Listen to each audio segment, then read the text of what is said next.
यार देखो, मैं हूँ गांव में रहने वाला लड़का। हम तो खुले में टट्टी कराए यार। पानी मिल गया तो धो ली, नहीं मिला तो पत्ते से साफ कर ली। और एजुकेशन के नाम पे मेरे घर वालों ने पता हमें इतना सिखा रखा कि भाई पाद मार के हंसना चाहिए, नहीं तो नानी मर जा। यार साफ शब्दों में बताऊं, मैं गरीब भी हूं और उसके साथ में अनपढ़ भी। जितना मन ना गांव में अपने देखा ना, बस मुझे वही पता, और गांव के बाहर की दुनिया का मुझे कुछ नहीं पता। ये मान लो मैं हूं अपने गांव का टार्जन मैन। टार्जन मैन तो तुम सबने देख ही रखी होगी, वो जंगलों में रहता, जानवरों के साथ पला बड़ा। तो तुम्हें क्या लगता है कि टार्जन मैन हक के चुत्तड़ धोता होगा? नहीं भाई। क्यों? क्योंकि वो जानवरों के साथ पला बड़ा यार। जानवर धोते थोड़ी है करके, करे और भाग जा। तो उसने भी वही देखा, उसने करा और भाग जा। मेरी गरीबी का अंदाजा तुम इसी चीज से लगा लो कि वरना आज तक थिएटर में फिल्म नहीं देखी। मैंने देखी फेसबुक पे फिल्में, तो मैंने सोचा कि यार चलो थिएटर में भी देखी जाए। जो फिल्म मुझे पसंद थी वो दिल्ली में लगी हुई थी। अब दिल्ली में मैं पहुंच गया। अब मॉल में जैसी मैंने एंट्री ली, भाई ऐसा लगा कि मैं पहुंच गया शिमला मनाली। इतनी ठंडी ठंडी हवा, बेहतरीन मौसम बिल्कुल। जैसे ही मॉल में मैं अंदर घुसा, मेरी आंखों के सामने इतनी सुंदर सुंदर लड़कियां। मैं क्या यार, ये फिल्म तो नहीं चल ली। और भाई उस दिन मैं सबसे सुंदर कपड़े पहन कर गया था, मतलब कि नया जोड़ा लिया था मैंने। लेकिन उस मॉल की चमक धमक के सामने मेरे कपड़े पुराने लग रहे थे। उस मॉल में एक इतना बड़ा झूमर लग रहा, और उसमें इतने सारे बल्ब। इतने तो मेरे पूरे गांव में नहीं लग रहे बल्ब। हमारे घर में तो एक बल्ब लग रहा, उसी से ही दूसरे कमरे में चांदना चला जा। तो 2 बजे का टाइम हो गया था, मुझे भूख लग गई थी, क्योंकि घर से तो मैं स्वीट रोल खा के निकला था। वो रोटी के ऊपर चीनी डाल के और उसे रोल करके। तो मैं तो स्वीट रोल खा के गया था। तो मैं वहां पे दुकान देख रहा। अब मुझे यार, मैंने दुकानों के नाम पढ़े, मैं कहा यार ये कहाँ आ गया मैं? ये कौन सी दुकान है? बुर्नीतो, ब्राजील, कुलचास। मैं कहा ये कौन सी दुकान है यार? मैं कहा वो वाली दुकान कहाँ है? राजू चाट भंडार, अमृतसरी नान, यादव जी के छोले कुलचे। मैं कहा वो वाली दुकान कहाँ है यार? अब ढूंढते ढूंढते भाई मुझे दिख गई हल्दीराम की दुकान। मैं कह रही यार ये तो सस्ती है, क्योंकि हल्दीराम की मुझे पता, हमने 55 रुपए वाली नमकीन खा रखी। मैं कहा कितनी ही महंगी होगी ये। लेकिन जैसे ही मन ने देखी आलू के परांठे के रेट, मेरी कान फट गई यार।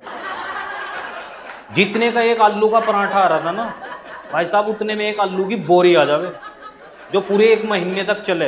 एक क्या 2 महीने तक चले यार। बहनचोद, पहली बार आलू का पराठा देखकर मेरी भूख मरी भाई। कोई नहीं, उसके बाद फिर मेरी नजर पड़ी छोले भटूरों पे। 310 रुपए। मैं क्या यार, 30 रुपए के छोले भटूरे खाने वाला मैं, और जिसमें कि मैं 3 बार छोले भी लूंगा, सलाद भी लूंगा। और यहाँ पे क्या था, 310 रुपए में छोले भटूरे तो मिल रहे थे, लेकिन अगर अलग से छोले लोगे तो 40 रुपए और देने पड़ेंगे। मैं क्या यार, इतने महंगे छोले भटूरे हैं। मैं क्या इससे पूछ ही लूं, मैं क्या भाई किस्तों पे भी मिल जाएंगे क्या यार? 3-4 महीने की मेरी किस्त बन जाएगी, हर महीना 15-20 रुपए कटते रहेंगे। इतने में मेरी दोस्त की कॉल आ गई। फिर मैंने कर्जे पे उससे 300 रुपए उधार ले लिए। भटूरे की प्लेट मेरे सामने रखी थी, मुंह में पानी आ रहा था, लेकिन खाने से पहले मैंने 15-20 फोटो ली, और बिल की भी फोटो ली। क्यों? क्योंकि मैं क्या यार, इतना महंगा आइटम खा रहा हूँ, दोस्तों को भी तो दिखाऊंगा, क्योंकि वो तो यकीन नहीं करेंगे। और हुआ भी यही कि मैंने दोस्तों को जैसे ही बिल दिखाया और छोले भटूरे दिखाए, उनमें आपस में लड़ाई हो गई। कहने लगा बे यार तू हमारे साथ चलता ना, 50 में तुझे भाई साहब इतने बेहतरीन छोले भटूरे खवाता, इतने बड़े बड़े भटूरे, और सब्जी कितनी बार ले ले, सलाद कितनी बार ही ले ले। तो मेरी फिल्म का टाइम हो गया था, मैंने जैसी गेट से एंट्री ली, अंदर पॉपकॉर्न वाले। अब मैं गरीब, मेरी सोच गरीब, उन्हें देख के मेरी फटरी। मैं क्या यार, ये जबरदस्ती मेरे हाथ में पॉपकॉर्न न देते कि सर आपको लेनी पड़ेंगे, यहाँ का रूल है सर। और भाई पॉपकॉर्न का रेट भी 1000 रुपए से कम तो होगा नहीं, जब इतनी सारी चीजें महंगी मिल रही है वहां। अब मेरी जेब में पड़े 100 रुपए। तो जो वहां काम करने वाले थे, मैं उन्हें देखकर मैं डर रहा, इग्नोर करके ऐसे ही जा रहा मैं और डर भी रहा। मैं कहीं आवाज ना लगा ले सर पॉपकॉर्न। और भाई वहां का बाथरूम, मेरा बहुत तगड़ा मुंह तैरा था भाई साहब, वापिस गुर्दों में चढ़ गया। इतना सुंदर, इतनी अच्छी टैल पत्थर लग रहा वहां।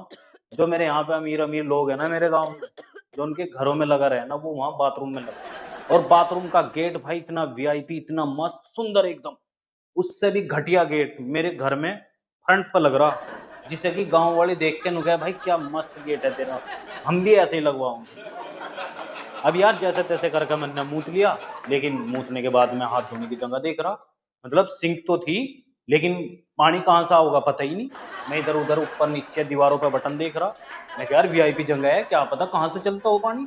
एक मन तो कह रहे बहन से चल नहीं हुई, लेकिन फिर मन दिमाग में आया एकदम, मैं कहा यार कहीं किसी ने देख लिया कि साले मूत का हाथ भी नहीं धोए तेने, और उठा के मोल से बाहर फेंक दे। भाई हमारे घर में तो वो वाली टोंटी लग रही कि ऐसा खोल दी या फिर ऊपर नीचे कर दिया तो पानी आ जाए एकदम, उसमें अलग ही सिस्टम भाई। अब मैं फिर वहां पे खड़ा हो गया, एक बंदा आया, उसे मैं मूतते हुए देख रहा, मूतने के बाद वो मुझे देख रही हूँ मूतते मूतते हूँ, लेकिन मैं उसे वैसे देख रहा, मैं कि यार मूत के ये भी हाथ धोएगा, मैं भी देख लूंगा कैसे धोगे। भाई वो मूतने के बाद वो हाथ धोए, मैं मुझे पता लग गया, मैं कि यार ये सेंसर वाली है। फिर मैंने उसके नीचे जैसे ही हाथ करे पानी आ, बहुत मजा आया, मैं खेल ला फिर पानी के साथ ही हाथ ही धो रहा मैं मूत। मेरी फिल्म का टाइम हो गया था, मैं जैसे ही थिएटर के अंदर गया, जेड ब्लैक कुर्सी बेहतरीन। अब मैं एक दो थिएटर में लोकल में गया, अब भाई वहां तो कुर्सियां गिल्ली पड़ी रहती क्योंकि उसमें गंदी फिल्में चली थी, तो लोग वहीं पानी गिर कर भाग देते।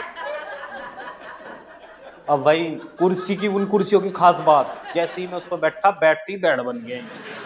मैं कहा यार पहले तो मैं यूं ही करता रहा बहुत देर तक, फिर बराबर में आके इधर भी लड़की बैठ गई, इधर भी लड़की बैठ गई, इंग्लिश में बात कर रही है, अलग ही फील आ रही मुझे कि यार ये है वीआईपी जगह, मगर है बेहतरीन, क्या दुनिया है मगर यार ये भी। और उन लड़कियों में से इतनी अच्छी खुशबू आ रही भाई, खुशबू तो मेरे में से भी आ रही थी, लेकिन मैं सूंघ रहा कि आ कहाँ से रही।